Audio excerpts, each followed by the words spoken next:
Alright, welcome back to Couples Play. We decided, actually it wasn't going to give us 3 teams. They said it was split up, but we just picked World's Finest there. So, we had Superman, Batman, the guys we started off with in the beginning. Never again will I pick Huntress. She sucks. Holy shit. Generating big guys. Goliath assault box. Yeesh.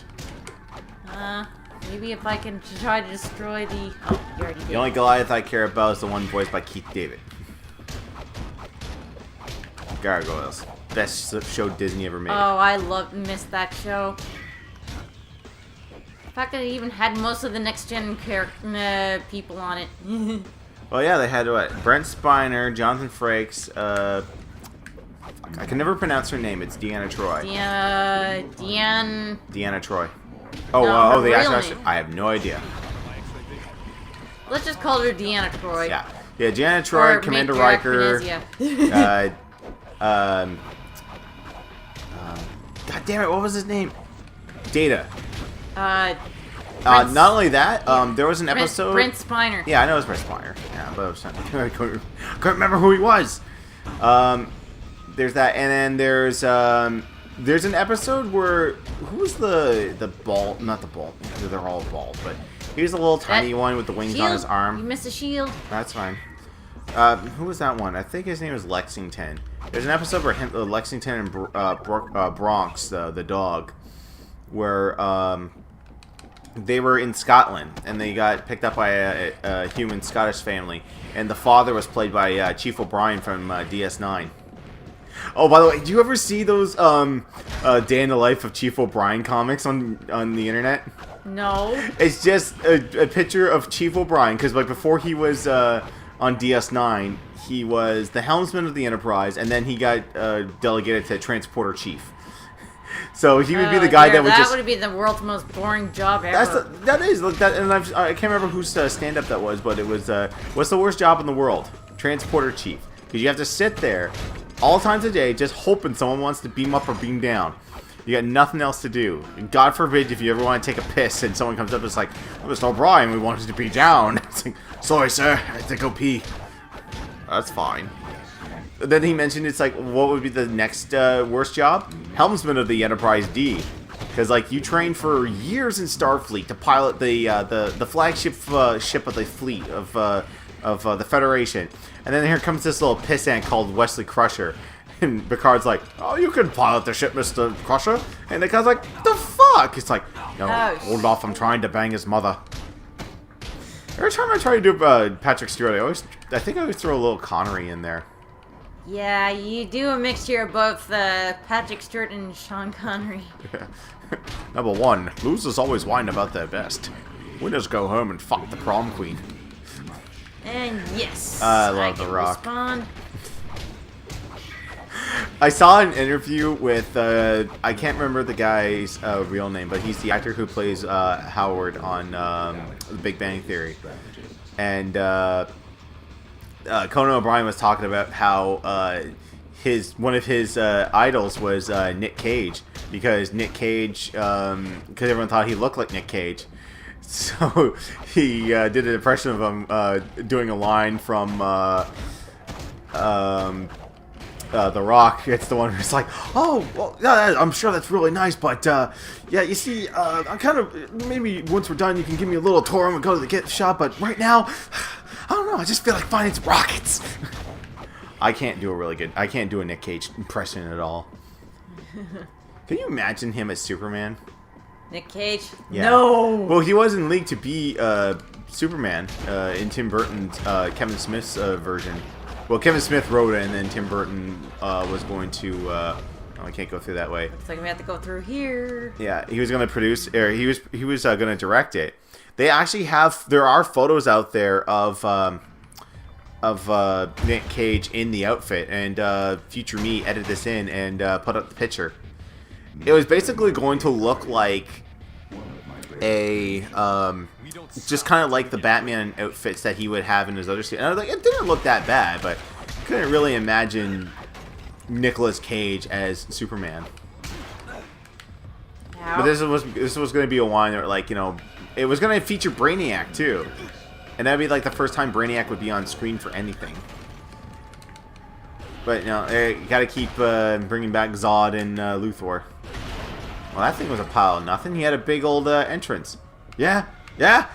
Yo, nothing. Nothing! Nothing I but am a the man pile of of steel. tin. I am the man of steel. Bitch. I'm the man of steel, bitch. Okay. We beat the boss. Now what are we doing? Gotta fight. Oh, maybe, oh, there's the exit down there. Maybe we gotta... Maybe we kill this thing and then we keep going. Let's go. Yeah, we gotta go back there. That was a... Use D-pad up to Must switch. have been a mini boss. Yeah. Find Brainiac's headquarters. Are we in his headquarters? Yes, I would believe so. Let's go. There again, I am. I'm punching in the commands for these combos, and I'm committing to them. Oh. Son of a bitch. Yeah. Well, did you ever... I think I showed you the Evening with Kevin Smith clip where he's talking to college students Plenty of times, Johnny. about the return of Yes. Or Superman Returns or Lots Superman of Reborn. times. Yeah. I love John, and that was the thing too. It was John Peters. He was the one that wanted all that funky shit in the movie. Right. And he's the one that actually ended up producing Superman Returns. So when I watched it and I saw his name fly by, I'm like, oh fuck, Superman's gonna fight a giant spider in the third act, isn't he? But no, John Peters got his giant spider in Wild Wild West.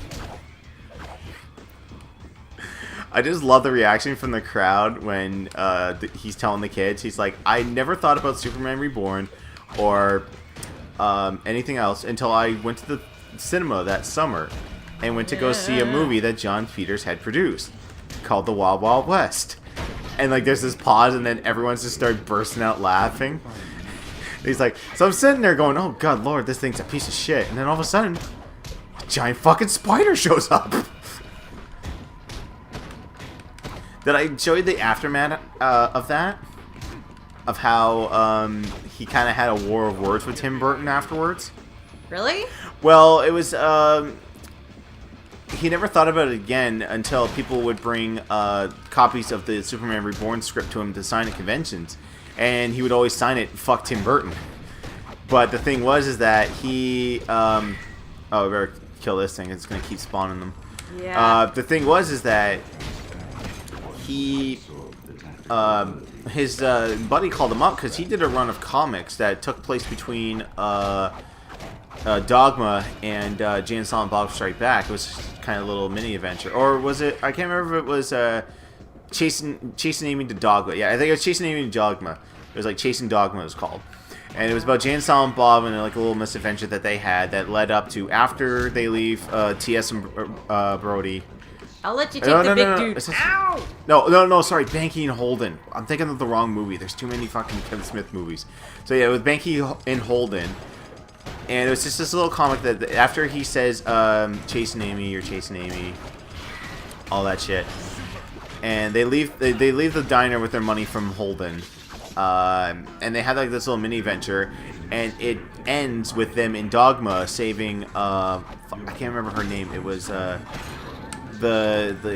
girl's name, the main girl. She was getting attacked by the kids, and he jumps in and goes, "Nooch to the motherfucker, nooch!" We should probably level up right now. So it ended like that, and there was a point there where he was talking about a world ruled by monkeys, and it came from the whole. In the future, we will not spank the monkey will spank us. And there's a scene where, in the comic, where monkeys ripped the head off of the Lincoln Memorial and put a monkey's head on that. And after he said after he watched the Planet of the Apes remake, which at the end, spoiling the 20-year-old movie at this point, when Marky Mark gets back and sees the giant monkey head, and everyone in the theater goes, "What the fuck?" And then he goes back to his buddy calls him up and he's like, "Open up your copy of Chasing Dogma, page whatever." And he's like, "Holy shit!" It was like great minds think alike or something. Or he actually ripped them off, and then he's like, "I'm gonna write a piece. Do you wanna say anything to Tim Burton?" And he said jokingly, "Oh, I feel ripped off. This is bullshit, and I am thinking of pursuing legal action, and the whole time going tee hee hee hee. And then he ran the story, and it just sounded right negative. He's like, "What happened to tee hee hee?" He's like, "I thought we were serious." It's like, no, tee hee hee. And apparently Tim Burton's people called him up and was like, everyone knows that I don't read comics, and to Kevin's surprise, that fucking explains Batman. And he said, I would also not read anything done by Kevin Smith. And he said next time he writes a comic, it'd just be like, I do not read anything by Kevin Smith, Tim Burton. And they had like kind of like a little war of words. It was pretty funny. It's one of like the really long rants that Kevin Smith goes on in that DVD. It was all a misunderstanding. Oh yeah, it was a bunch of misunderstandings. We both got. There's there was like a lot of fun stories in there. They asked him, was like, what parts would you like to have? And he's like, oh, you know, I'd love to be in Star Wars and shit and Simpsons. Well, now I said that I'll never be in those. I mean, what they're going to do with Star Wars, they're going to be the portly stormtrooper sitting around, chasing after Luke and Leia and the Death Star, stopping every 2 seconds for a smoke break, going, oh, I fucking hate the Empire. Look at that big old head. That's a big old head. I'll just laser you to death. There you go. It's down here. Oh, okay, we went out and around there. And there's probably gotta find the. Oh, we gotta find Brainiac. I'm working as quickly as I can. He looks like fucking Sigma now from Mega Man X with those big old shoulder pads. I'm half expecting him to pull out a lightsaber and start hucking the walls. He'll send his fucking robot dog after us. Oh, that was the asteroid in the beginning. You are about to unleash power. Oh, it's a supercomputer. We do supercomputer things on the supercomputer. I'm so evil. I guess. I'm disappointed today because I can't hear anything. Okay, we got Destroy Security Robot 8.1. Meet my new and improved part. Resistance is futile. Really? Oh, the same thing. Just with You look like a bad Mega Man mini boss. I'll fuck you up, robot. Come here. Come here. Light your ass on fire. Ooh, triple batarang. Oh, this one's a little bit harder because you got fucking scorpion thingy. Oh shit. Oh god. Alright, I'm getting my ass kicked. At least I burned them. No, chill. Alright, that's not doing anything. Alright, I'm about to die. You fight him.